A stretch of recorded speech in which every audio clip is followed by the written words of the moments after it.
سفید پانیوں کے نام. سفید پانیوں کے نام. میں سو گیا تو زندگی علامتوں کی کھوج میں نکل گئی. واہ واہ. میں سو گیا تو زندگی علامتوں کی کھوج میں نکل گئی. پرانے زاویوں کی دھول جسم پر ملے ہوئے بہت نراش.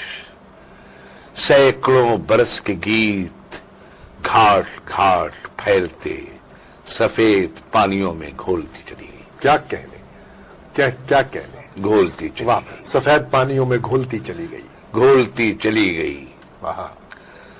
سفید پانیوں کے نام، پرانے زاویوں کی دھول، نفرتیں اور پتھروں کی ڈھیریاں. واہ واہ. نفرتیں اور پتھروں کی ڈھیریاں. اداس پاؤں تھک گئے. واہ واہ واہ. اداس پاؤں تھک گئے. نہ جادوؤں کی بھیڑ تھی، نہ لوگ تھے جو دھات کے بنے ہوئے حصار میں گھرے ہوئے بکھر گئے. واہ واہ. واہ واہ. اداس پاؤں تھک گئے. نہ جادوؤں کی بھیڑ تھی، نہ لوگ تھے جو دھات کے بنے ہوئے حصار میں گھرے ہوئے بکھر گئے. نشان کانپتے نشان کھو گئے. وہ گاؤں اور گاؤں کی ندی پہ ایک پل ہائے ہائے. کہ جیسے آئینے پہ سنترے کی سرخ کاش. سبحان اللہ. سبحان اللہ. وہ گاؤں اور گاؤں کی ندی پہ ایک پل کہ جیسے آئینے پہ سنترے کی ایک سرخ کاش. واہ واہ. وہ پل اب بھی موجود ہے. واہ واہ. آپ جو ہاں.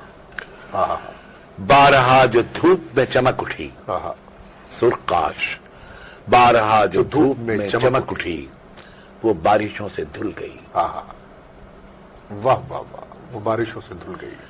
کبھی سفید پیالیوں کے معاف کیجیے کبھی سفید پیالیوں کے کبھی سفید پیالیوں کے گرد جو بدھے ہوئے کبھی سفید پیالیوں کے گرد جو بدھے ہوئے سیاہ تار دیر تک صدائیں دے کے کٹ گئے تو موسموں کے سائے بھی گزر گئے. کیا کہنے، کیا کہنے. کبھی سفید پیالیوں کے گرد جو بدھے ہوئے سیاہ تار دیر تک صدائیں دے کے کٹ گئے تو موسموں کے سائے بھی گزر گئے. کیا کہنے. زمین اپنے آنسوؤں سے بھیگتی چلی گئی. سبحان اللہ. سبحان اللہ. زمین اپنے آنسوؤں سے بھیگتی چلی گئی. کیا لائن ہے.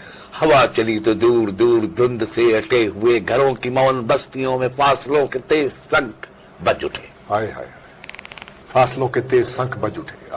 ہوا چلی تو دور دور دھند سے اٹے ہوئے گھروں کی مون بستیوں میں فاصلوں کے تیز سنک بج اٹھے. فاصلوں کے تیز سنک بج اٹھے. جہاز کوئی آ رہا ہے پانیوں کو چیرتا. واہ واہ. جہاز کوئی آ رہا ہے پانیوں کو چیرتا. وہ آ گیا. وہ سامنے افق پہ ایک لکیر جیسے بیچ سے لرز گئی. وہ آ گیا. مگر یہاں کی بستیوں میں کون ہے جو آس کی شکھا لیے سپاٹ سرد ریت پر کھڑا رہے.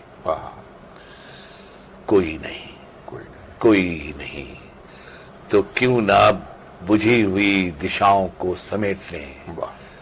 تو کیوں نہ اور سو رہے.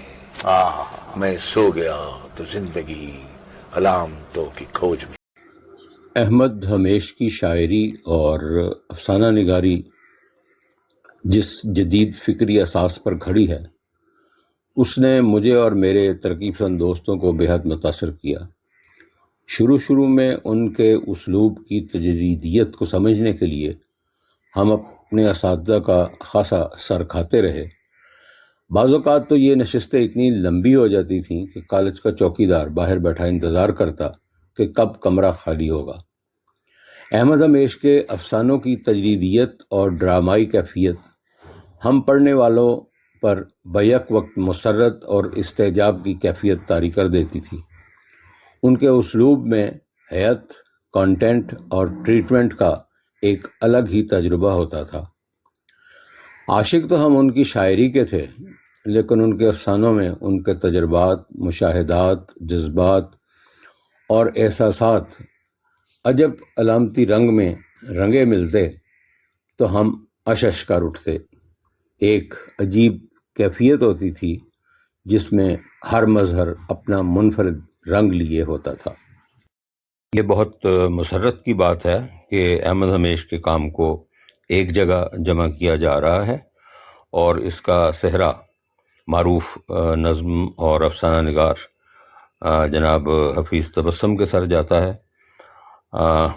اس وسیع کام کی پہلی جلد بیرون ملک تو شائع ہو چکی ہے، امید ہے کہ جلد ہی پاکستان میں بھی یہ دستیاب ہوگی۔